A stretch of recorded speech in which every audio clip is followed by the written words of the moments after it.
me to Soldier Field and the matchup of the sensational sophomores. Caleb Williams beginning his second year. J.J. McCarthy, for all intents and purposes, beginning his first. Bears' first drive. Dominic, this is special. Oh, yeah, this is outstanding. This is enough to get the Bears fans excited. The ball just jumps out of his hand off of one leg. That is an amazing throw. Accurate, good catch by Dunze. And it leads to this, Jeff capping the drive. Oh, look at the athleticism. Gets stuck, backs up, keeps his eyes downfield, but uses those wheels to get outside. First opening drive touchdown and rushing touchdown. How about my man, Super Bowl? So looking good early. Bears up 7-0. Stayed that way a while. Third quarter, Vikings down 4. This is on a 3rd and 8. J-Mac, what happens here?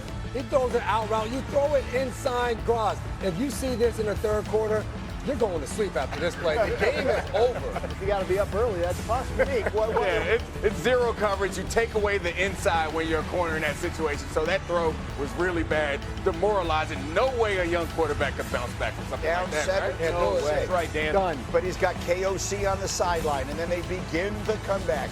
Fourth quarter, 1st and 10. McCarthy looking for Justin Jefferson. That combination would heat up a little in the fourth. Oh, yeah, it's easy to come back when you got a guy like McCarthy, when you got a guy like Jefferson. They're doing a lot of man coverage. You're not going to man cover that guy. Great throw. And that leads to this on a 3rd down. And now man doesn't work. Let's double him. Throw it to his ass anyway. 6 points.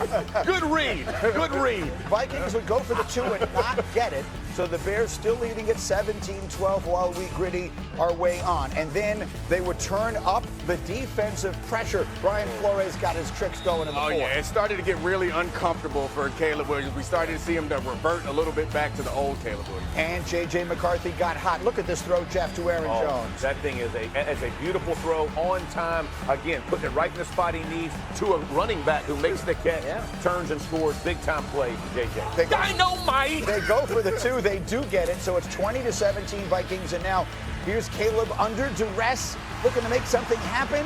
Oh, he's going to step out of bounds. Before he makes the throw, take another look. You will see he is indeed out of bounds, and that sets up the Bears right where they don't want to be, 3rd and 14.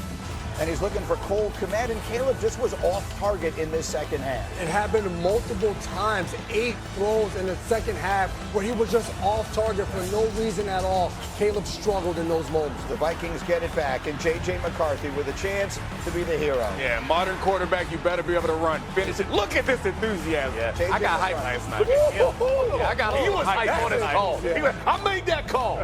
Bears would add a late touchdown, but it wasn't nearly enough. The Vikings complete the comeback. They win it 27-24. It was not looking like it was going to be J.J. McCarthy's night. And then he became the first player ever to account for 3 touchdowns in the fourth quarter of his NFL debut. He also joined Steve Young as the only quarterback since 1950 to direct a double-digit fourth quarter comeback in their NFL debut. So a historic night. Here's J.J. and the coach at the mic. What do you think he will remember most about this night? Getting the win. That's what I remember most. You know, just being here in the hometown, you know, it's a dream come true, and, you know, to all the kids out there, it's possible. And, you know, I just love my guys and can't wait to go to war next week. I told him at halftime, you are going to bring us back to win this game. And the look in his eye was fantastic. And the best thing is just the belief I felt from the team. Okay, we got a lot of time to talk about this. Put your feet up. We got 2 quarterbacks to analyze because that's the story of last night. And Graziano, what was your first thought this morning? I thought that even though he was hurt and didn't play last year, the year that J.J. McCarthy spent in Minnesota last year was more beneficial to his development than the year Caleb Williams spent in Chicago last year was to his. And just because, you know, 2 different head coaches, multiple offensive coordinators, just kind of, you know, didn't really get, you know, his feet under him in the league, even though he was playing. Whereas J.J. McCarthy, the coaching infrastructure there in Minnesota is so strong. The belief from the head coach, Kevin O'Connell, in him is so strong. And apparently, as Kevin mentioned, the team feels the same way. So this is a quarterback who had never played in the NFL before last night, but seemed like he was absolutely ready not only to play, but to continue Minnesota's success from last year. Remember, there's a lot of pressure on this young man. They won 14 games last year, so if he didn't look like he was up to it, it would have gone sour pretty quickly. Troy Aikman started the night by saying he thinks there's more pressure on McCarthy this year than any other quarterback in the league. And so how do you think his teammates walked out of that stadium last night? Oh, you walk in that locker room coming off that victory and you say to each other, hey, Nick, man, we got to do it. We got our guy. We got our guy. I'm not worried about that. Yeah. When you go through that level of adversity that he went through in the first half of that ball game, when you throw a pick six in the third quarter and it's good night, turn the lights out, and you're able to respond. This throw in the fourth quarter to Justin Jefferson, while he's getting hit in the mouth, I think they found out something about their quarterback, that he has the moxie to get us to where we want to go. They're going to have a great week of practice. I remember getting traded down to Atlanta, and we had Matt Ryan at quarterback. And at the very first throw of the game, he throws a skinny post to Mike Jenkins. He takes it to the crib. The whole feeling of the organization changed on that moment. And I feel like the same thing happened last night, that all those guys know. People are going to be practicing harder on Wednesday. Everybody's going to show up early on Wednesday. They're going to stay late. Everything changes when you find out you got a guy like this who can bounce back from a rough start in his first start. It's incredible. And I think everybody, like to your point, is fired up because they saw it before it happened. Yeah. Like they saw when he came out, they saw when he throws the interception, and then the kid just lets it rip. I mean, it's like, I ain't sweating this. We're going to keep this. And he talked about it in the huddle. You see like what the players said afterwards. They looked in his eyes. He said, I'm going to bring this team back. We're going to win this. Those moments solidify a team extremely quickly, and especially for a young guy who's got that air about him. The dude's been successful everywhere. Yeah. And now he's showing you the first time he gets a shot to go come back and make it happen. That's a special feeling. You were telling us a story this morning about that you had heard over the summer about a joint practice that I think was interesting. So I was covering the Patriots in the preseason. So the second week, they had a joint practice down in Minnesota. Patriots go out there day one. J.J. McCarthy doesn't perform well. They do some things that he wasn't ready for. There's no game planning at that point. That's right. So what the Vikings coaches did, they said, you know what, we're going to treat this like a game. We're going to come in after day one. We're going to make some corrections. We're going to game plan a little bit off of what we saw on day one.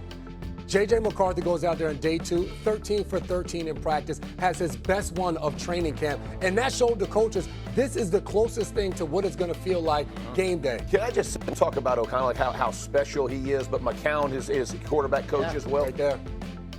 That ability, right, to go, hey, you know what? We are going to actually game. We want to put this kid in a position to get him better and actually develop him as a player. Hey, JJ, this is what we're going to do. If we had this in a game, here's the adjustments we would make. Let's go see what you could do. And the kid comes out and responds.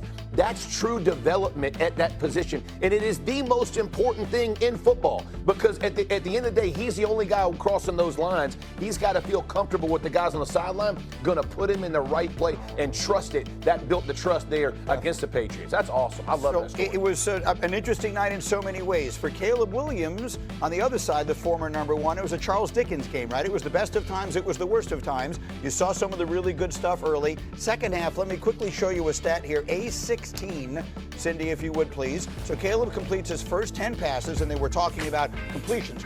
You heard that on the broadcast last night. He was then off target on 29% of his throws that night, so the highest rate of any quarterback in the league in week one. In that second half, nearly half his throws, 44%, were off the mark. So Dan Graziano, how do the Bears feel waking up this morning? I think they feel like they've seen some things, but there's more work to do with Caleb Williams, which I think how they would have expected to feel after the first game. Brian Flores, the Vikings defensive coordinator, is a terrible matchup for any quarterback, especially a young one, especially in week one of the season where you haven't really had a chance to see what they're going to throw at you. So I think you can I don't want to say excuse, but you can kind of explain some of the struggles, I think, that way.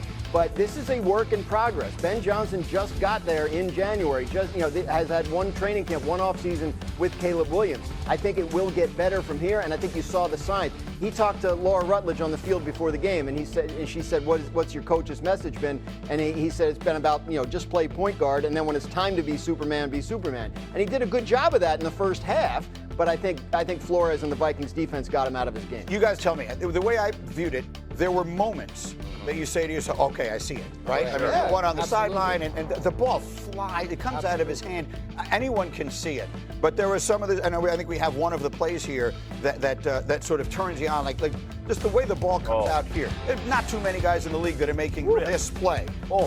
But then there were other moments, and Troy Aikman, I thought, was pointing them out, where there were plays there to be made. He didn't see him, all that kind of stuff. So if the Vikings are feeling like we got a guy, how are the Bears feeling? It's hard because the Bears were at that game too. Right. So they saw what happened, but I don't think they should be that discouraged. No. They don't have a guy like what they saw from J.J. McCarthy just yet. But I think that you could build towards it because some of the things that he was having trouble with in the past, he addressed. His willingness to take these checkdowns was almost as impressive as when he did that jump cut spin move on the sideline, and I saw his athleticism. So that was a step in the right direction.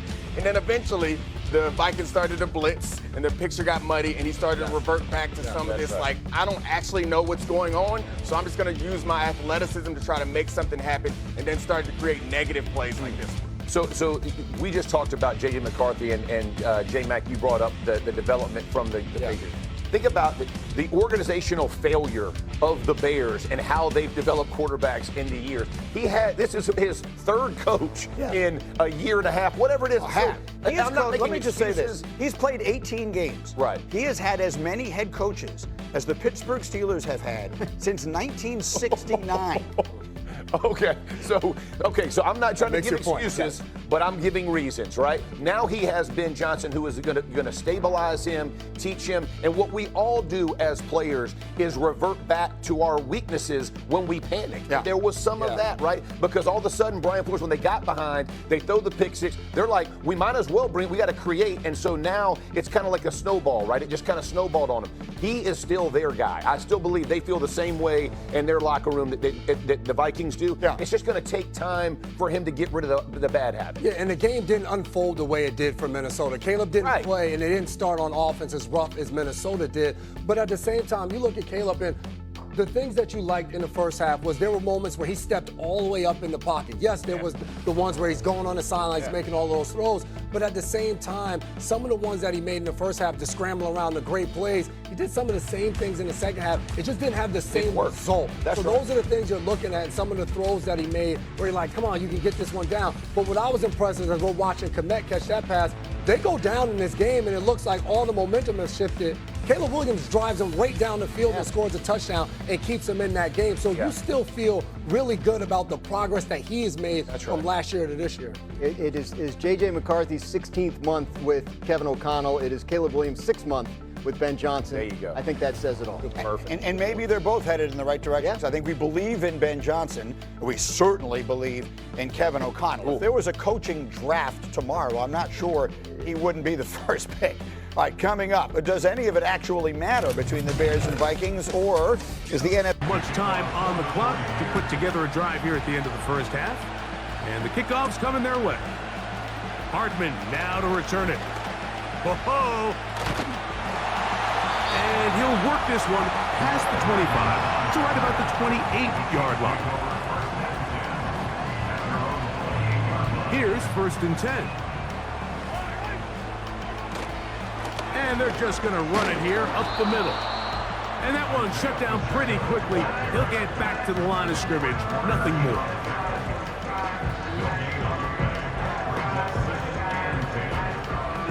So we've reached halftime here in Arrowhead with the Chiefs on top. As we'll get you down to Orlando now. That's where the coach is, Jonathan Coachman, and our EA Sports halftime report. Okay, Michael, thanks very much. And with that, we welcome you all into our EA Sports studios. This is the Halftime Report. We were treated to an excellent first half from the gunslinger, Patrick Mahomes. He came out of the gate smoking hot with 2 first-quarter touchdown passes to help steer his guys towards this halftime lead. The highlights are fairly one-sided to this point. It's a 2-touchdown difference here at the break, but I wouldn't call this one over just yet. I think there could still be some fireworks yet to come. All right, Coach, second half, drawing near. Glad to have you back with us here on EA Sports.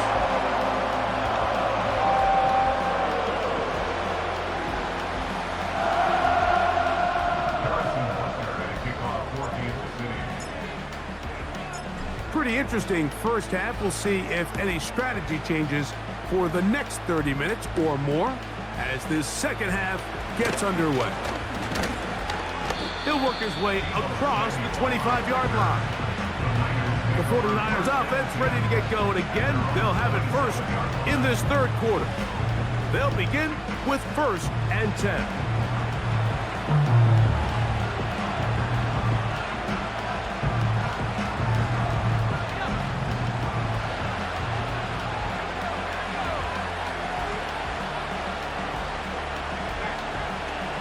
Throwing is Purdy.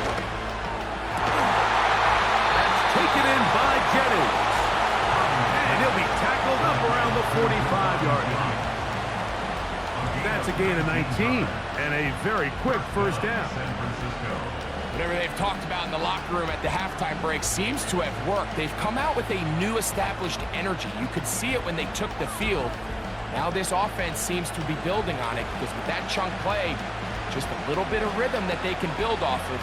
They got a long way to go to get back into this game, but so far off to a good start.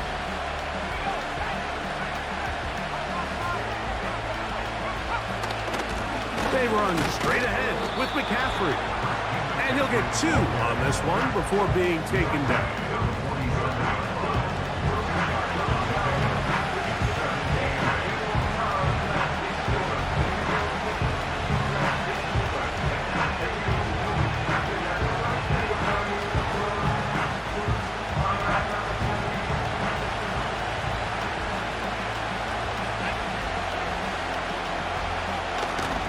They run once more with McCaffrey. And now for a second time, he loses the football. And this is taken in by the defense. So the biggest thing that stands out here, Mike, is the fact that the defense just continues to pursue the ball. Every defense focuses on get as many hats to the ball carrier as possible because if the guy in front of you, he misses the tackle or he falls down, you have to be there to make up for it. And the pursuit to the ball is not only how they're able to get him down, it's ultimately how they're able to take the ball away. The Chiefs offense ready for their first position. And remember now, all turnovers must be reviewed by replay. So this one is going to need a little closer look. At issue was the knee or any other body part except the hand down before the ball comes loose. And are the visuals convincing enough to overturn the call on the field?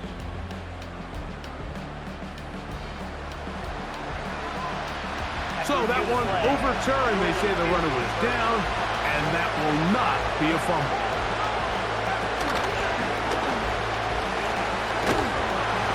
And he's going to have a 49ers first down. They're able to convert on 3rd and short, picking up 4. I like the element of surprise here, Mike. It seemed like everyone was so keyed elsewhere on the play that nobody even gave a thought to him potentially getting the run. Didn't take him long to see he was going to be able to clearly pick up that first down. So they come to the line for first down and 10. Throwing from the gun is Purdy. Now a shot downfield for Samuel. And he's got another one. Deebo Samuel. Touchdown, 49ers.